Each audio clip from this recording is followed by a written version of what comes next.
ಬ್ರಹ್ಮಕಮಲದ ಗಿಡವನ್ನು ಯಾವ ರೀತಿಯಾಗಿ ಹೊಸ ಗಿಡ ಮಾಡೋದು ಅನ್ನೋದನ್ನು ಈ ವಿಡಿಯೋದಲ್ಲಿ ನೋಡುವ. ಇದರ ಎಲೆ ಅಥವಾ ಇದು ನಿಜವಾಗಿ ಇದರ ಕಾಂಡ, ಆದರೆ ಎಲೆಯ ರೀತಿ ಇದೆ. ಅದನ್ನು ಈ ರೀತಿಯಾಗಿ ತುಂಡು ಮಾಡಿ ನಾನು ತಗೊಳ್ತಾ ಇದ್ದೇನೆ. ಇದನ್ನು ಹೊಸ ಗಿಡ ಮಾಡಲಿಕ್ಕೆ ಅಂದರೆ ಬೇರು ಬರುವ ಹಾಗೆ ಮಾಡಲಿಕ್ಕೆ ಸ್ವಲ್ಪ ಕೋಕೋಪೀಟ್ ತಗೊಂಡಿದ್ದೇನೆ. ಹಾಗೆಯೇ ಸುಡುಮಣ್ಣು ಇಷ್ಟಿಷ್ಟೇ ಪ್ರಮಾಣ ಆಗಬೇಕಂತಿಲ್ಲ. ಒಟ್ಟಿನಲ್ಲಿ ಮಣ್ಣು ಉದುರುದುರಾಗಿರಬೇಕು. ಅರ್ಧ ಅರ್ಧ ಭಾಗದಷ್ಟು ತಗೊಂಡ್ರೆ ಒಳ್ಳೆಯದು, ತುಂಬ ಚೆನ್ನಾಗಿ ಅದರ ಬೇರು ಬೆಳೀತದೆ.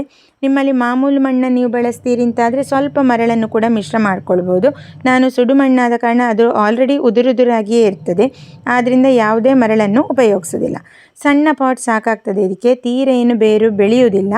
ಈ ಪಾಟಿಗೆ ಮುಕ್ಕಾಲು ಭಾಗಕ್ಕಿಂತ ಸ್ವಲ್ಪ ಜಾಸ್ತಿ ಈ ಮಣ್ಣಿನ ಮಿಶ್ರಣವನ್ನು ತುಂಬಿಸಿಕೊಂಡು ಈ ಎಲೆಯ ಬುಡ ಭಾಗವನ್ನು ಒಂದು ಸ್ವಲ್ಪ ಈ ಮಣ್ಣಿನ ಒಳಗೆ ಹೋಗುವ ಹಾಗೆ ನೆಟ್ಕೊಂಡ್ರೆ ಆಯಿತು. ಒಂದೇ ಪಾಟ್ನಲ್ಲಿ 3ರಿಂದ 4 ಕಟ್ಟಿಂಗನ್ನು ನಾನು ನೆಟ್ಕೊಳ್ತೇನೆ. ಈ ಕಟ್ಟಿಂಗನ್ನು ಬಿಸಿಲಲ್ಲಿ ಇಡಬಾರ್ದು. ನೀವು ನೋಡ್ಬೋದು, ಬಿಸಿಲಲ್ಲಿಟ್ಟರೆ ಸ್ವಲ್ಪ ಹಳದಿಯಾಗಿದೆ. ಅದಾದ ನಂತರ ಇದನ್ನು ಮಣ್ಣಿನ ಮಿಶ್ರಣ ಒಣಗಿದ ನಂತರವೇ ನೀರು ಹಾಕ್ಕೊಳ್ಬೇಕು, ಇಲ್ಲದಿದ್ದರೆ ಇದು ಕೊಳೀತದೆ. ಈ ರೀತಿಯಾಗಿ ನೆರಳಲ್ಲಿ ಇಟ್ಕೊಂಡು ಬಿಟ್ಟರೆ ಸುಮಾರು 15ರಿಂದ 25 ದಿನ ಆಗುವಾಗ ಈ ಕಟ್ಟಿಂಗ್ಗಳಲ್ಲಿ ಬೇರು ಬಂದು ನಮಗೆ ಹೊಸ ಗಿಡ ಸಿಗ್ತದೆ. ಹೊಸ ಗಿಡ ಆದ ನಂತರ ರೀಪಾಟಿಂಗ್ ಮಾಡೋದು ಹೇಗೆ ಅನ್ನೋದನ್ನು ತೋರಿಸ್ತೇನೆ. ಇಲ್ಲಿ ನಾನು ಸುಡುಮಣ್ಣನ್ನು ಬಳಸ್ತೇನೆ.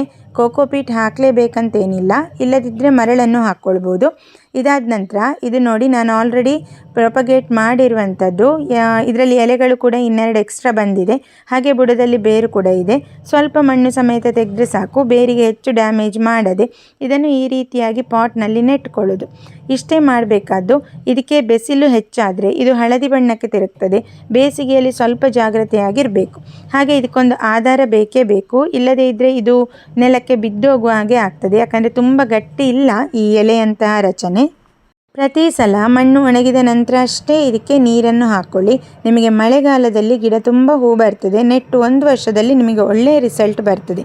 ನಿಮಗೂ ಕೂಡ ಈ ರೀತಿಯಾದ ಟಿಪ್ಪನ್ನು ಫಾಲೋ ಮಾಡಿದರೆ ಹೊಸ ಗಿಡವನ್ನು ಸುಲಭವಾಗಿ ಮಾಡ್ಕೊಳ್ಬೋದು.